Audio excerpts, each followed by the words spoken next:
चांद को गिरा देने की, फोड़ देने की, बम मारने तक की तैयारी कर ली थी। देख रहे हैं इस तरह का एटम बम मारने वाला था अमेरिका। चांद पर एटम बम मारकर उसे लग रहा था चांद ना मेरा ना तेरा, मैं एटम बम मारकर फोड़ दूंगा। यह तैयारी थी अमेरिका की और यह सच है। बताने जा रहा हूं आपको कैसे, क्या करने वाला था। देख रहे हैं आप 1950 के दशक में रूस अमेरिका में जीत की रेस लगी थी। 1950 में यह रेस चांद पर सबसे पहले पहुंचने की थी कि कौन पहले पहुंचेगा। 1955 में सोवियत यूनियन ने एक अंतरिक्ष कार्यक्रम शुरू किया। यह पुतिन है, उधर बाइडेन है। उस वक्त सोवियत यूनियन के दौर में पुतिन नहीं थे, लेकिन उस वक्त सोवियत यूनियन हुआ करता था जिसमें यूक्रेन और रूस, अभी जो रूस है एक ही हिस्सा था। 1959 पहला मानव निर्मित यान चांद पर लैंड करा दिया गया। 1958 में अमेरिका में नासा की स्थापना हुई। इसी साल अमेरिका में टॉप सीक्रेट प्लान बनाया गया, नाम दिया गया study of lunar research flights, जिसे प्रोजेक्ट A119 के नाम से भी जाना गया बाद में। इसका मकसद था चांद पर परमाणु बम गिरा दो और इसे खत्म कर दो। ये जो होड़ लगी है हम पहले पहुंचेंगे, हम पहले, जिसके जरिए चांद के कुछ रहस्यों का पता लगाना था। दावा यह भी है कि यह प्रोजेक्ट सिर्फ एक शक्ति प्रदर्शन के लिए था। अमेरिका प्रोजेक्ट से सोवियत रूस को डराना चाहता था। सोवियत संघ ने भी चांद पर परमाणु बम गिराने का प्लान कर लिया, यानी अमेरिका और सोवियत संघ ने दोनों ने ठान लिया था चांद फोड़ देंगे। सोवियत संघ का यह प्लान अमेरिका की कार्बन कॉपी था। 1959 में अमेरिका ने प्रोजेक्ट A119 को रद्द किया। अफसर ने बताया था कि इस प्रोजेक्ट से फायदे से ज्यादा नुकसान है। बाद में अकल आई तो फिर सोचा कि चांद को फोड़ने से ज्यादा अच्छा है कि चांद पर उतर जाएं। उतरेंगे तो नाम होगा। अमेरिका ने अपना फोड़ने वाला प्रोजेक्ट रद्द कर दिया और जिसके बाद सोवियत रूस ने भी परियोजना को रद्द कर दिया। आइए आपको दिखाने जा रहा हूं चंद्रयान के मिशन डायरेक्टर के पिता हैं, जिनकी आंखों में आंसू हैं। बेटे से बात कर रहे हैं, फुल स्क्रीन लीजिए तस्वीर को। और सामने चंद्रयान देख रहे हैं, चांद पर लैंडिंग देख रहे हैं लैंडर की। उसके बाद आंखों में आंसू आ गए। बेटे ने इतना बड़ा काम किया है, देश को फख्र कराया है, पूरी दुनिया में डंका बजवाया है। उसके बाद देखिए बात करते हुए अपने आंसुओं को रोक नहीं सके। भाई अब आपको सुनवाता हूं इसरो के चीफ एस सोमनाथ ने क्या कहा।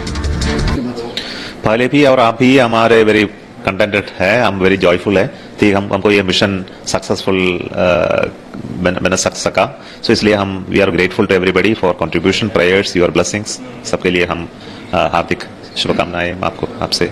Chandrayaan 2 to 3. So we had a problem in Chandrayaan 2 about the soft landing. So we learned lessons from that.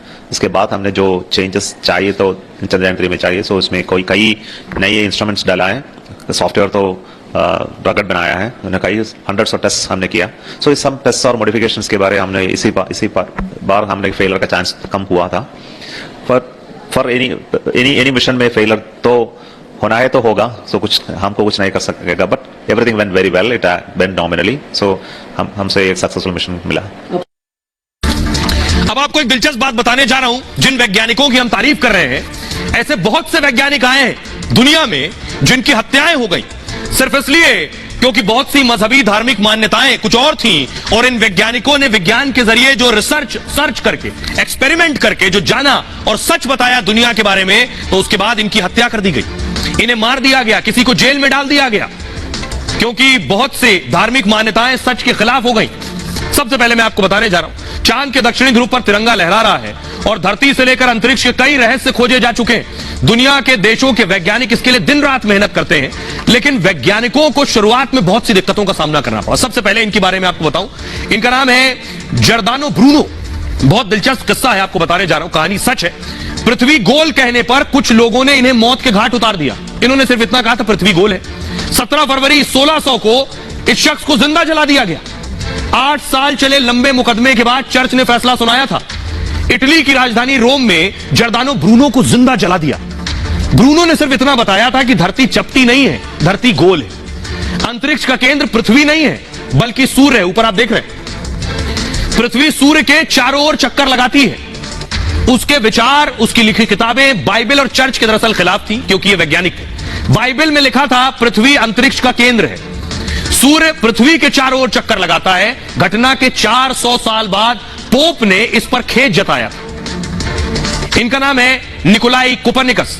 Bruno से 75 साल पहले ये आए और निकोलाई कोपरनिकस ने भी यही बात कही कि अंतरिक्ष का केंद्र पृथ्वी नहीं बल्कि सूर्य है। पृथ्वी सूर्य के चारों ओर चक्कर लगाती है। कोपरनिकस को ब्रूनो की तरह ही मौत की सजा सुना दी गई, लेकिन कोपरनिकस की किताब 100 साल तक बैन रही। इनका नाम आपने जरूर सुना होगा, पढ़ा भी होगा, गैलीलियो गैलीली। गैलीलियो ने ब्रूनो और कोपरनिकस की किताबें पढ़ी। गैलीलियो ने टेलीस्कोप का आविष्कार किया था, फिर इसी दूरबीन की मदद से खगोलीय पिंडों का अध्ययन किया, और दिलचस्प क्या था, इनके नतीजे भी ब्रूनो और कोपरनिकस जैसे ही थे। इसके बाद चर्च ने कई सालों तक इन पर मुकदमा चलाया, क्योंकि ये विज्ञान के साथ थे, सच कह रहे थे। गैलीलियो 63 साल के थे तब चर्च ने उन्हें माफी मांगने को कहा। सार्वजनिक रूप से माफी मांग ले तो चर्च उन्हें माफ कर देगा। गैलीलियो ने माफी मांगी, उन्होंने कहा मेरी बात से अगर कोई आहत है तो मैं माफी चाहता हूं, लेकिन यह नहीं कहा कि मैं गलत कह रहा हूं। लेकिन बाकी जिंदगी गैलीलियो जेल में डाल दिया गया, जेल में बीता। इसी तरह हाइपेशिया दुनिया की पहली महिला दार्शनिक खगोल शास्त्री थी। हाइपेशिया कोपरनिकस ने से 1200 साल पहले अलेक्जेंड्रिया में इनका जन्म हुआ। दिलचस्प एक गणितज्ञ पिता की बेटी थी हाइपेशिया। हाइपेशिया ने भी बताया कि अंतरिक्ष का केंद्र सूर्य नहीं पृथ्वी है। जूलियस सीजर और रोमन कैथोलिक चर्च को यह बात बिल्कुल पसंद नहीं आई। दुनिया की पहली दार्शनिक महिला की हत्या कर दी गई, लाइब्रेरी जला दी गई ताकि उसके शोध दुनिया तक न पहुंचे। हाइपेशिया की जिंदगी पर 2009 में फिल्म अगोरा बनी थी। तो बताने का मकसद यह है कि न जाने कितने वैज्ञानिक मार दिए गए, जान से मार दिए गए। आज विज्ञान आंखों की रोशनी खोलती है, लेकिन इस तरह के वैज्ञानिकों की हत्याएं उस दौर में हो चुकी हैं। लेकिन बहुत दिलचस्प बात यह है कि भारत इकलौता मुल्क है जहां इस तरह के विद्वान और खगोल शास्त्री वैज्ञानिक आए, जिन्हें पूरा सम्मान उस दौर में भी मिला और इस दौर में भी। हमारे साथ सृजन पाल जी है। सृजन पाल जी, वैज्ञानिकों को उस दौर में मार दिया गया, गैलीलियो उनमें से एक है जिन्हें जेल में रखा गया, आप क्या कहेंगे इस पर? पाश्चात्य सभ्यता थी जो कहती थी कि कोई भी ऐसी चीज जो धर्म के खिलाफ जाती है वो धर्म का नाश करने के लिए मानी जाएगी, चाहे वो कितनी भी तार्किक क्यों ना हो। और ऐसे जो व्यक्ति करेगा उसको बोला जाता था ब्लास्फेमी। ब्लास्फेमी एक शब्द था, और जो ब्लास्फेमी करेगा उसकी सजा मौत की सजा होती थी। और हमने सुना है जैसे कि ब्रूनो, जिन्होंने कहा कि धरती जो है ब्रह्मांड का केंद्र नहीं है, और ये बात जो उस समय जो चर्च था, जो बाइबल में लिखी थी, उसके खिलाफ चाहती थी, तो ब्रूनो को जिंदा जला दिया गया। बहुत बेहतरीन साइंटिस्ट थे, कोपरनिकस, वेरी फेमस साइंटिस्ट, उनको भी ये बात पता थी, तो उन्होंने लिख के तो छोड़ दिया, लेकिन कह दिया कि मेरी किताब मेरे जीते जी मत खोलना, नहीं तो ये लोग मेरे को जला देंगे। तो उनके मरने के बाद ये वो किताब खोली गई, और कोपरनिकस के लॉज आपको पता होगा।